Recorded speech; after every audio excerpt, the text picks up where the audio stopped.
The fights, they went a little bit differently. Mickey Walker, he actually did fairly well with Jack Sharkey given the circumstances, being the smaller guy still in that contest. And Sharkey, he can actually box. You know, Sharkey had some up and down performances over the course of his career. But Mickey, he was able to land some big shots on Sharkey. There were head snapping shots at that, you know, but he didn't have the power to stop a guy like Sharkey or whatever.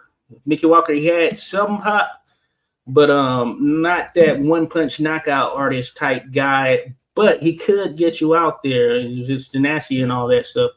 He could overwhelm you, and you could tell that he was strong. He was physically strong. You just knew that. You could see and look and know that he was a physically strong guy. And I think others would share such. But he was able to give Sharkey a pretty solid run.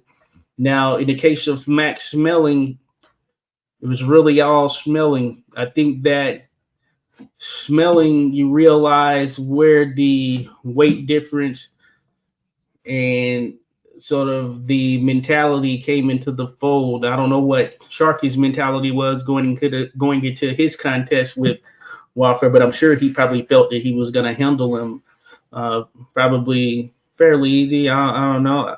This is me just thinking. I don't know if he said that for sure, but I'm sure Sharky was pretty confident going in there. But when you see Schmeling in there, there's no doubt he was confident in this contest. And Mickey Walker, he was game coming forward as he always does.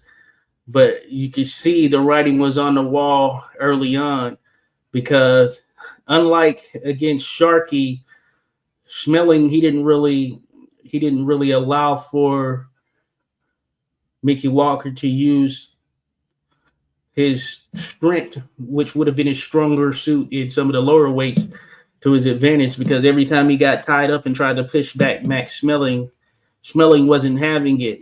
And there were only a handful of moments from Mickey Walker in that contest with Schmeling where he found a little bit of success, but nothing truly threatening to Schmeling. And as mentioned, anytime they were in closer tied up, you could just see that Schmeling was the bigger, stronger guy in there, and he didn't give Mickey Walker that